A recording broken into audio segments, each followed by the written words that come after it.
não sei o que aconteceu.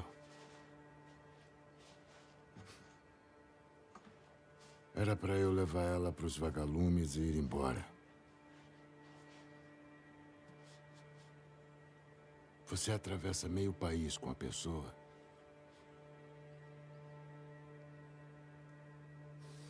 Ela precisava achar um sentido para a imunidade dela.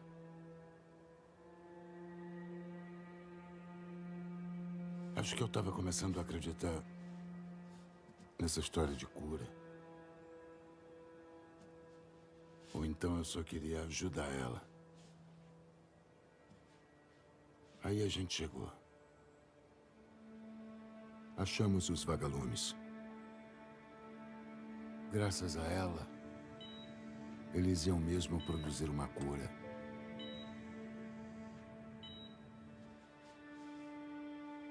O único problema é que ela morreria. Meu Deus! Doutor! O que você tá fazendo aqui? Não vou deixar você levar ela. Ela é o futuro. Pensa em todo mundo que vamos salvar.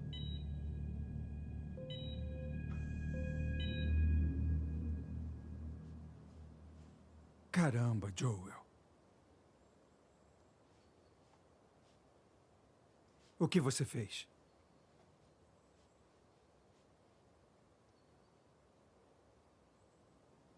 Salvei ela.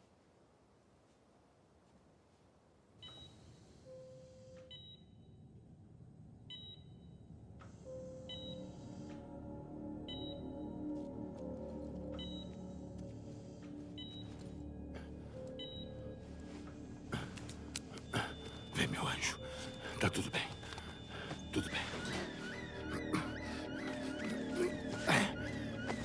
Saída! Não deixe ele fugir!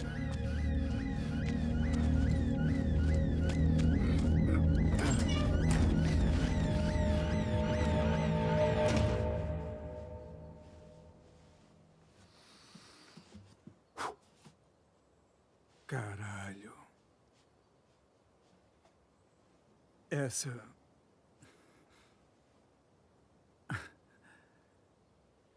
é foda. Eu acabei de zerar The Last of Us Parte 2. E, cara, eu pensei que eu não ficaria tão cansativo assim. Tipo, não faz nem 10 minutos que eu zerei o jogo e desliguei o console e vim gravar esse vídeo sem roteiro, sem nada. E, players, essa é a terceira vez que eu zero esse jogo e todas as vezes acontece a mesma coisa. Eu termino e fico parado olhando pra tela, pensando em tudo que aconteceu. Porque The Last of Us não é só um jogo, ele é uma experiência que fica na tua cabeça depois que acaba. E hoje eu quero conversar com vocês sobre isso.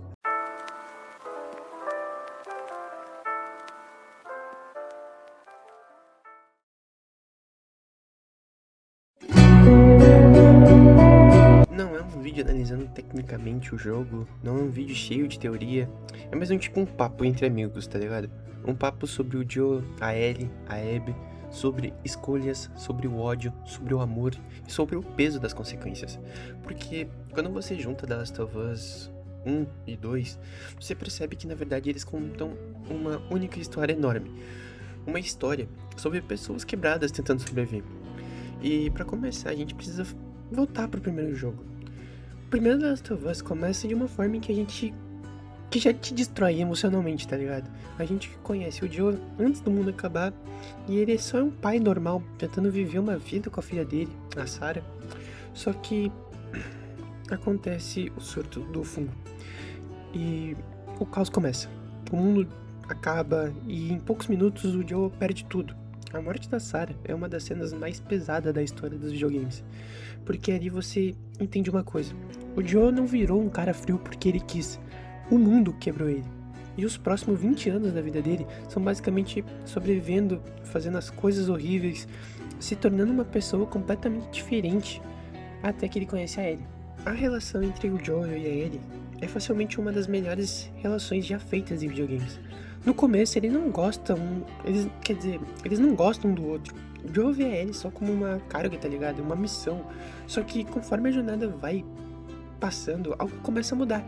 Eles passam por cidades destruídas, eles enfrentam infectados, enfrentam pessoas, mas o mais importante, eles começam a se importar um com o outro.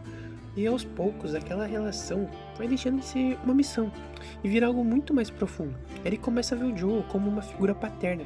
E o Joel começa a ver a Ellie como algo que ele achou que nunca mais teria, uma filha. Isso deixa o final do primeiro jogo tão poderoso, porque quando chega no momento da verdade, quando o Joel descobre que a cura pode existir, mas o que custaria seria a vida da Ellie, ele faz uma escolha, ele salva ela. Mesmo que isso signifique condenar a humanidade. O Joel escolhe o amor, ele escolhe a Ellie, e aí ele termina The Last of Us com uma mentira que mudou tudo. É aí que entra The Last of Us Parte 2. Esse jogo não é sobre salvar o mundo, ele é sobre consequências, porque a escolha do Joel não ficou sem consequências. E quando o jogo começa, você já sente que tem algo pesado ali, tá ligado? E a relação entre a Ellie e o Joel não é mais a mesma. Tem distância, tem mágoa, tem coisas não resolvidas. E então acontece uma das cenas mais chocantes da história dos videogames também, que é a morte do Joel, pelas mãos da Abby. E naquele momento o jogo faz algo muito inteligente. Ele coloca você no lugar da Ellie. Você sente o ódio dela, você quer vingança, você quer encontrar a Abby. E o jogo te leva por essa jornada violenta, pesada e brutal.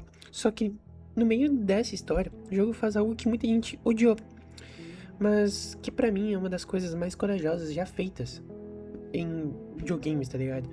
Ele faz você jogar com a Abby. Quando você começa a jogar com a Abby, algo muito interessante acontece. Você começa a entender ela. Você descobre que o pai dela era o médico que ia fazer a cirurgia na Ellie. E o médico que o Joel matou. Ou seja, pra Abby, o Joel não é um herói. Ele é um cara que matou o pai dela. E quando você percebe isso, a história muda completamente. Porque agora você entende que não existe vilão. Não existe herói. Só existe pessoas machucadas tentando lidar com a dor. A Ellie quer vingança. A Abby quer vingança. E o jogo começa a mostrar o quanto esse ciclo de violência só destrói todo mundo. Amigos morrem, relacionamentos acabam e pessoas inocentes sofrem. E no final, ninguém realmente ganha. E é por isso que o final de The Last of Us é tão pesado. Depois de tudo, depois de toda a violência, depois de todas as perdas, aí ele finalmente encontra a Abby. E ela poderia matar ela tem a chance. Mas naquele último momento ela lembra do Joel. Não da morte dele, mas de um momento diferente. Um momento onde ele estava tentando perdoar ela. Quer dizer, perdoar ele. E então ela faz algo que quebra o ciclo. Ela deixa a Abby ir embora. E quando isso acontece, você percebe que essa história nunca foi sobre vingança. Foi sobre perdão.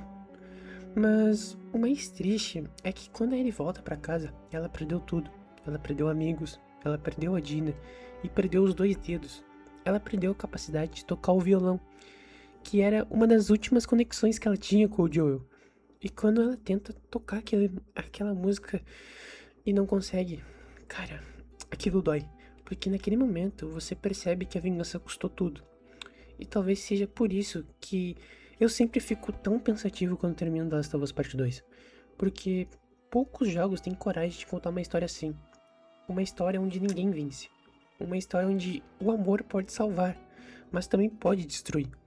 Quando eu penso em The Last of Us e The Last of Us Part 2 juntos, eu vejo uma história sobre pessoas, sobre escolhas, sobre culpa e perdão.